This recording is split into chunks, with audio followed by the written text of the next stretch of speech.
Welcome back into another episode of the Spaceman 2.0 Phoenix Truth Rising Show, here to help you grow in the knowledge and wisdom of truth, and the truth will set you free.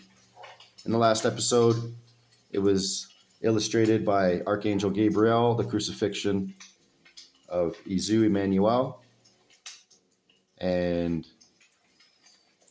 I didn't plan it this way, but it just happens to be 3 days later, doing the next part. So with that being said, let's get back on into, and they called his name Emmanuel. I am SANANDA. 3 days later. Chapter 17, the Iscarioth Emmanuel SANANDA, Friday, August 11, 1989. Judas present, Dharma, that we might continue. Blessings upon these words, that I can tell of the story in accuracy. So be it. 3 days later. On the evening of the third day, following crucifixion of Emmanuel, the disciples were gathered in a room in the city in which they had taken their last meal with Emmanuel.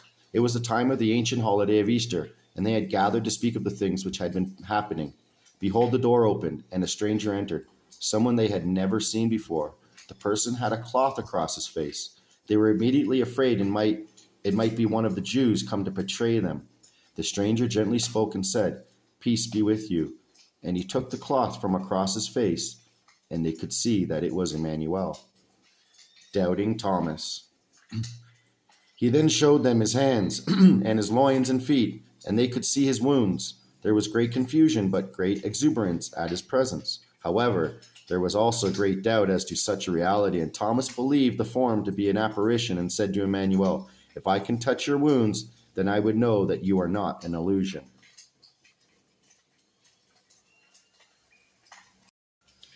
Emmanuel said to him, "Stretch forth your hand unto me and put it on my wounds, so that you of little faith can believe." Thomas did as told and touched the wounds upon Emmanuel's body, and in shocked quiet said, "Verily, it is you." Emmanuel then turned from his disciples, and as he departed, he told them, "Keep this a secret, my return, so that it will not become known that I am alive." But behold, the next day the disciples set out to go to Galilee and to spread the happy news among the followers of Emmanuel. 2 more appearances. As the disciples went along their way, a transient stranger joined them and walked along with them for a portion of the journey. They were sad and talked among each other about how Emmanuel had been forced to die on the cross and all about the things which had come about in the prior days. The stranger asked them, "Why are you mourning?" And they chattered to him about all the things which grieved them. The stranger said, "You have such little faith. Emmanuel had told you that he would rise from half death after 3 days and nights, and just as he said, so it has happened." As he spoke, Emmanuel took the dust cloth from front his face, and they recognized him. Emmanuel spoke not another word. He turned and went away, and was not seen again for a long period of time. Then it happened one day that some of the disciples were fishing in the Sea of Tiberias, long after Emmanuel had disappeared, and they caught nothing the entire night. They were most angry and weary as dawn broke in the new day. When they came to the shore, there stood a stranger with his face covered, who spoke, saying, "Do you not have something to eat? For I am hungry." They answered and said, "No, for we have caught not even one fish in our nets." The stranger spoke, saying, "Throw the net out to the right side of the boat, and you will catch a great number." They were astonished because of his speech, but did decide to follow his request, and cast the net to the right side of the boat. And behold, they could not pull in the net because of the great multitude of fish therein. They then came ashore and prepared a meal, for they too were hungry. Behold, the stranger uncovered his face, and it was Emmanuel. While they were eating and sharing great joy, he said to them, "Go to Galilee, to a certain mountain. There I will join you, for our time together has ended, and each one may go his own way." The disciples went to the mount onto which Emmanuel had instructed them to go, and there they met him. The last lesson. When they had all gathered, he talked with them and said, "Behold, I shall talk to you this one last time. Then I will leave and never return to this place. My path leads me to India, where many of this human race live also, because they left this land in order to dwell there. My mission leads me on to them and to the human race which was born there. My path to that place will be long, for I must bring my new teachings yet onto many countries. Likewise to the shores of the great black waters to the north of this place. Before I shall depart, however, I shall give you a last lesson. If man lives according to the laws of the creation, he lives rightly in truth. But this is the final goal. Everything human has to die in man, but everything creative has to rise and embrace the creation. Consider the universe as the place where the creation abides in the infinite. Everything that man owns has its origin in the creation. Therefore, it belongs to the creation. Man shall change his entire spiritual life and perfect it so that it may become one with the creation. And if man does a thing, he must do it with the awareness of the presence of the creation. But man shall never force truth onto another, for it would be worthless. First, man will watch his own progress in spirit so that he creates in himself creative harmony. To use force is not of the creation. No greater darkness rules in man than does ignorance and lack of wisdom. The victory of man consists at its height in destroying and removing each power opposing the creative in order that the creative might prevail. Man must develop in himself the power to judge over good and evil and the correct perception in all things, so that he may be wise, fair, and just while following the laws of the creation. Perception is necessary as to that which is real and that which is unreal, what is valuable and that which has no value, also that which is of the creation and that which is not. Man must become a universal unit of oneness so that he becomes one with the creation. However great the suffering of man, the power of the creation in man is immeasurably greater to conquer all that is evil. If man lives only in his consciousness, as man, he will remain inaccessibly distant from his spirit and from the creation, and therefore from the laws thereof. The greater man's dedication to the laws of the creation, the deeper will be the peace he harbors within himself. Man's happiness consists in that he seek and find truth, so that he may gather thereof knowledge and wisdom, and think and act in accord with the creation, because only through the conditions of human life can man develop his creative powers and spirit and utilize them. Man must try daily to unfold his powers and capabilities, for only thereby will he obtain experience in their usage. As long as man is not one with the creation, he will never have the ability to laugh about death of the physical body or of the transition which appears to be death, for fear of the unknown is in man, that which only perfection is able to perceive, and that of which the spirit is all-knowing. Instead of being guided by instincts and impulses, man must live in total realization of wisdom and also according to the law. Man shall not lose his way in the forest of limitations, but shall expand his spirit and see and find knowledge and wisdom, so that he may come closer to his life's purpose and goal and recognize the creative principle in all things. 1,000 lights will help man on his path if he but watches for them and follows them. Man can and will attain all knowledge and wisdom if he seriously and persistently strives for perfection. The laws serve all those who are willing to see truth and wisdom in unlimited measure, inasmuch as they master themselves in all possible facets and develop their spiritual powers ever higher and higher and perfect themselves thereby. Man should not consider his physical misery, but the reality of the spirit and the being which is of the creation. There is steady unrest in man because he has an inner knowledge that his fate and destination is to be one within creation. Man may be great, wise, and good, but that is not sufficient. He must become ever wiser, greater, and better.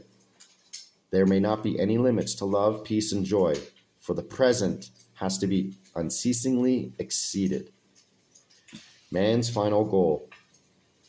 Verily I say to you, love that is unlimited, constant, and infallible is without conditions and pure, and in its fire all that is unclean and evil will burn. For such a love is the love of the creation and of its laws, also to which man has been predestined since the beginning of time.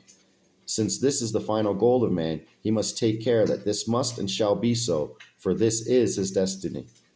As yet, man does not understand the wisdom of this teaching, because it is adulterated everywhere on earth. In his ignorance, man falsified it in all various arts and forms so that it becomes diffused and incomprehensible. However, in 2,000 years, it will be brought forth and taught anew, unfalsified. When man has become reasonable and knowledgeable, a new age and generation will come forth which foretells great changes. In the stars can be read that the people of the new era will be great revolutionaries in truth, and from the stars shall come the truth thereof. Therefore, a few special people, chosen ones, will teach anew my unfalsified pronouncements. They shall have great courage, for they will be persecuted by those of the false doctrines, claiming to pronounce my truth. They shall be denounced and accused falsely of all manner of crimes in order to stop the bringing forth of truth. You must go and prepare the way for my teachings and make all peoples its disciples. But beware of false teaching, which because of your own ignorance you would allow to ascend.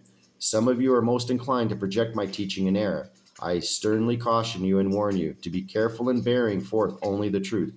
Teach unto the people everything which I commanded you, lest you falsify my teachings. To Syria in the thundering light. It happened that when he spoke to them in this manner, it thundered in the heavens, and a great light came down from the sky, not far from where they were seated. The light alighted on the ground. There was a most beautiful metallic glitter, as it reflected in the light of the sun. For the sky was clear, and no clouds were present, save the one above the light. Emmanuel ceased speaking, arose, and went to the metallic light, and stepped therein. It came about that around him arose a fog all about, and it thundered again, as a singing began, and the light lifted into the sky once more, and the cloud of fog dissolved.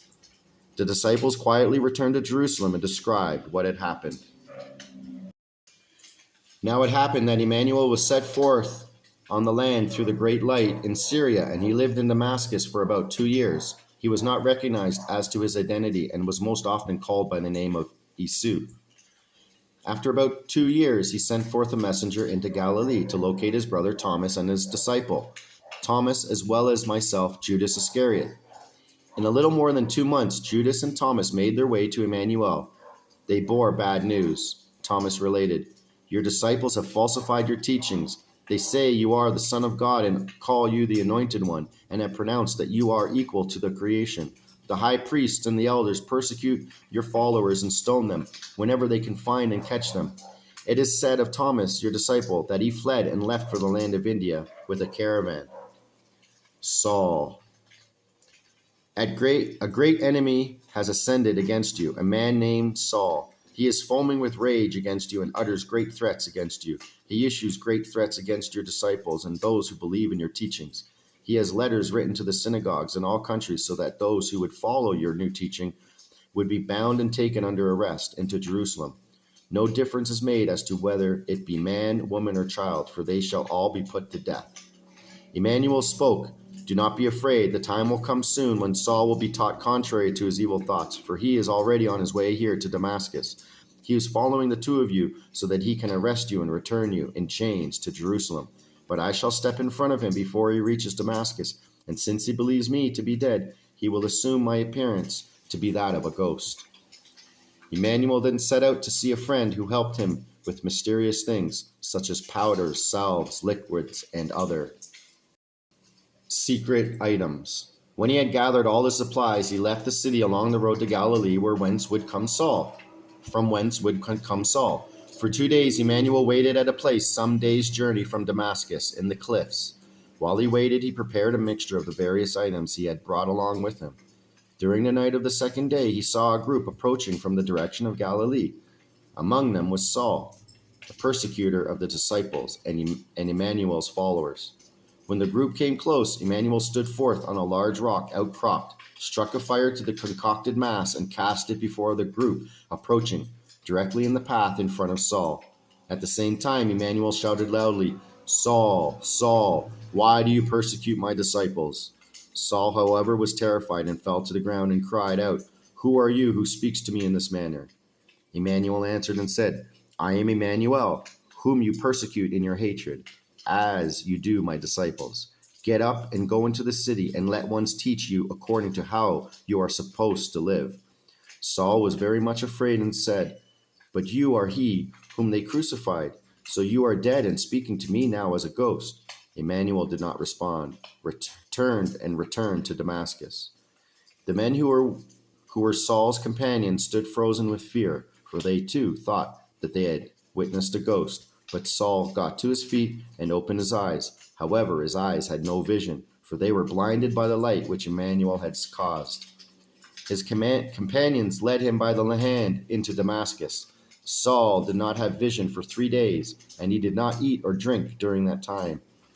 A disciple of Emmanuel came to Saul and taught him the new teaching, so that he slowly began to understand it. But Saul's spirit was confused because of the happening near the rock, so he misunderstood much and talked in the most confused manner. In this same state of befuddlement, he claimed reformation and set about preaching confused things onto the people. Toward India. Emmanuel stayed about another month in Damascus, and then he spread the word that he would leave the country and would travel into the land of India. His mother Mary had herself come from Nazareth, and she, along with Emmanuel, Thomas, and Judas, journeyed the way to the land of India. Whenever they would come to a settlement, Emmanuel again preached and taught the people. The power within him was even greater and stronger than before. Let us take a respite, for I wish to next translate the teachings of the creation, and it would be suitable to have it as a separate unit. So with that being said, may you ponder these words in truth. Thank you for tuning in, and I'll be back with another episode of the Phoenix Truth Rising Show. This is the Spaceman 2.0, and I'm out.